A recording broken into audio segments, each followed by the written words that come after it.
In this video, we're going to look at the other side. So far, we've mostly looked at the server side. We've seen SQL injection attacks on the server. But what about the client? How can we access, as an attacker, client information, hopefully sensitive information? Well, there are a number of ways of doing this. For instance, what we could do is use a drive-by download. So we have a website and it contains some malicious code that exploits the browser, and then once you exploited the browser, you have some access to information. Maybe you can elevate that, get some user-sensitive information out, and so on. Typically, the drive-by downloads, they install some form of malicious software, so malware. We've seen that in the NSA attack. Remember the quantum system that the NSA used to install an implant, in other words, a piece of malware on the victim's machine. That's one way of doing it, and we'll talk about how to do that sort of attack, so the application exploitation, in a later lecture, okay? The AppSec lecture. Another thing that you can do is impersonate a legitimate security critical server. We've seen some of that also, especially in the networking side of things. And finally, the topic that we're going to look at now is use things such as JavaScript to inject it into a page to steal critical information. Now, we're going to do a number of these things, and a few others also that are not listed on this slide in the next few videos. And we're starting with cross-site scripting, or XSS. XSS attacks are attacks to bypass the same origin policy that we talked about a couple of videos ago. Okay, and the way that works is that you try to get some data injected on a page that will be viewed by the browser, a page that is actually coming from a particular domain, not your domain as an attacker. Okay, and a page contains JavaScript that will then be executed. And that is a general idea. There are different ways in which you can do this. You can do this either as a reflection, so a so-called reflected attacks, or you can make it a stored attack. So the reflected attack is a situation where you reflect some code off of a web server, for instance, in an error message or a search result or similar. And a stored attack is where you actually have some code injected on the server side. For instance, in a message forum or a visitor log, a comment field, these kind of things. Okay. And we're going to look at both of them. So let's start with the reflected attack. And what we said is that with a reflected cross-site scripting attack, we try to reflect something off of some legitimate server. But what does that mean, really? Well, let's have a look at an example. So in this case, we have a server that tries to be helpful.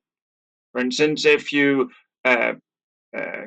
server cannot serve a particular page because it cannot find a document, it may try to explain what exactly you were looking for and what it could not find. So here we go, right? So you were looking for the file Herbert's secrets.html, and the server tells you, sorry, page does not exist, Herbert's secrets.html. Sounds, completely legitimate. But it means that this content is sent to the client, okay, and it's HTML. But we can maybe put something else in there and then let somebody else try that link. For instance, what we could do is lure a user to visit a page. So, again, send something like click on this, right? So, this is a super cool link, or here's an image that you should click on, and that image actually leads to a URL being used to a sensitive, trusted site. Okay, and what link? Well, the link is a little bit special. So it contains, the server, but then it, instead of the file that you were looking for, right? It has a script tag, send cookie to evil@hacker.com, and script. Okay. So that's what the link looks like. If you manage to get someone to click on this, what will happen? Well, it will go to this web page, right? It will go to the server. It will go to the server, and And the server tries to be helpful again. It will tell you, I cannot find that really bizarre file that you were looking for, so I'm going to tell you that I couldn't find it, and I'm also going to tell you what I couldn't find.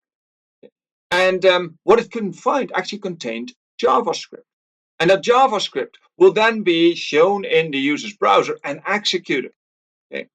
So the malicious code will be able to access all the information that a user stored in association with that trusted server. Okay, so the trusted server, let's go back, was the server at bestbank.com. Okay, so the bestbank.com tries to be helpful and reflects back. So this is where the reflection comes in.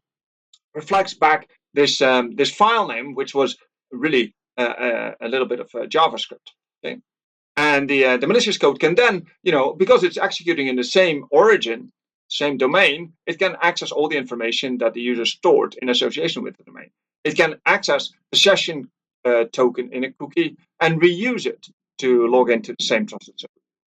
So all of that is quite serious.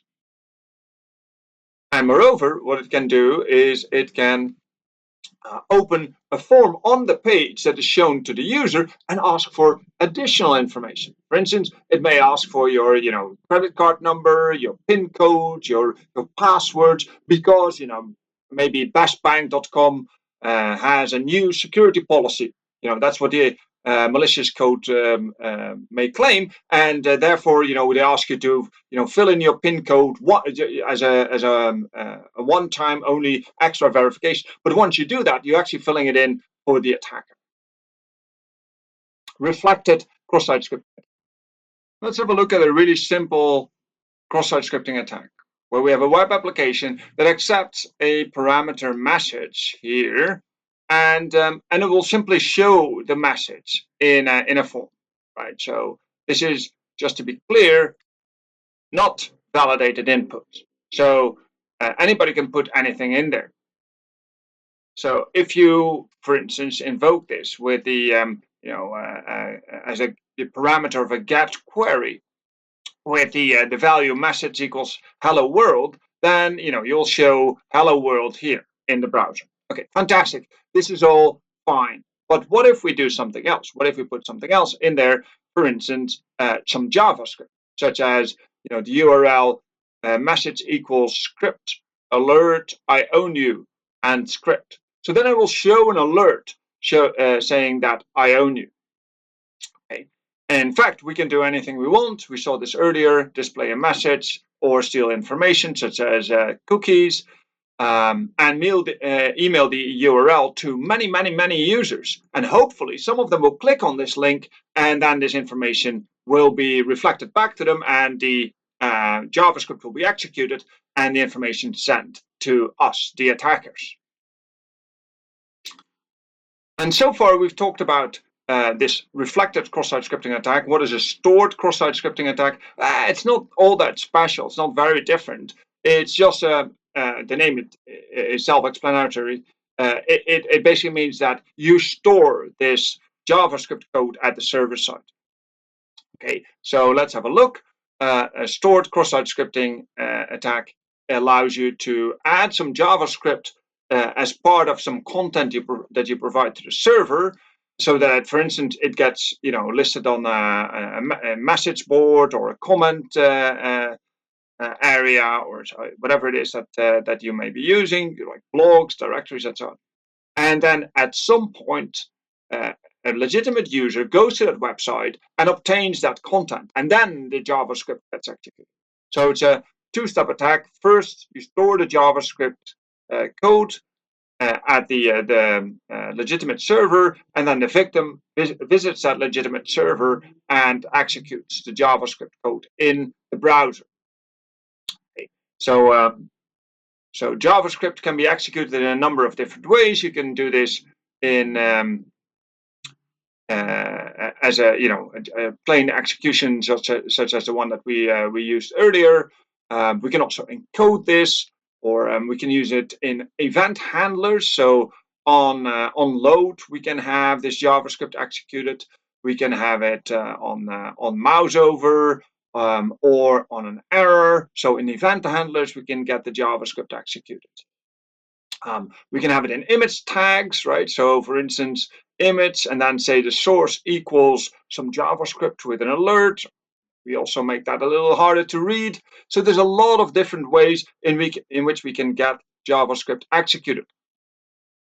How do we prevent cross-site scripting attacks? Well, the problem is that you have to do this pervasively. Every piece of data that is returned to the user and that could potentially be influenced by the inputs that are given to the application must be sanitized. So this is true for the get parameters, post parameters, cookies, request headers, database contents, file contents. So it's a lot. Service is enormous. Now, fortunately, there's support to help you do this from the languages. Languages for the web, such as PHP, provide a whole score of routines to prevent this introduction of code. Okay. But sanitization needs to be done differently depending on where the data is used. That makes it even more complicated. So you have to sanitize data differently if it's in an HTML tag or in a different place. And so what we can do is follow a set of rules.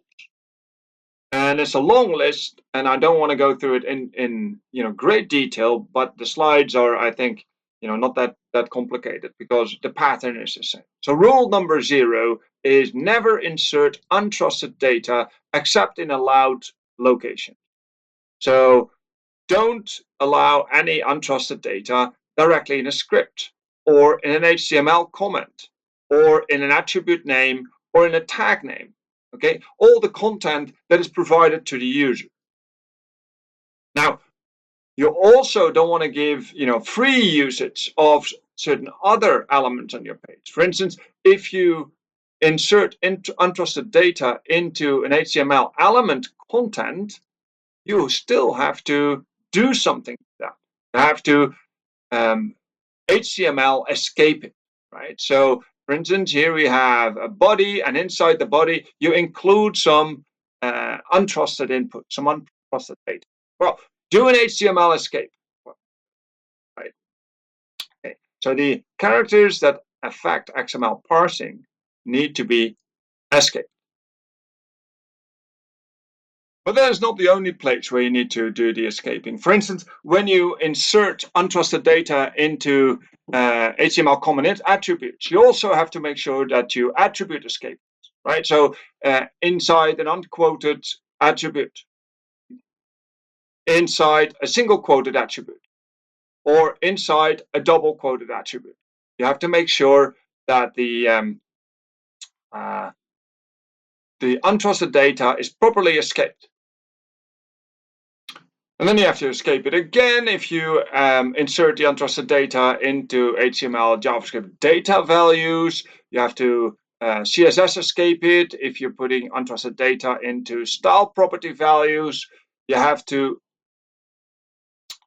URL escape it before you insert it into HTML URL attributes, right? So here, for instance, we have a URL attribute, so it needs to be URL escaped.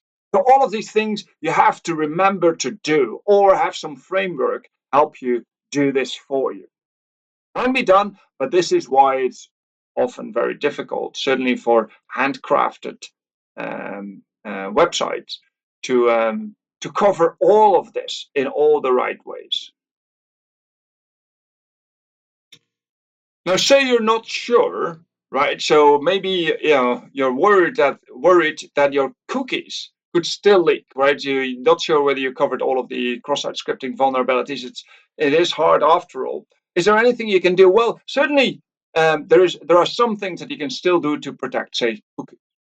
For instance, what you can use is the HTTP only flag to indicate that a cookie can only be accessed by the regular HTTP, not by JavaScript, not by a client-side piece of script, right? So you can add HTTP only in your cookie. Moreover, you can use the secure flag to make sure that it can only be sent over a secure connection. Not related to cross-site scripting, but we saw this earlier, and I just want to point out that these are two important flags to protect your cookies. So the secure flag and the HTTP only flag.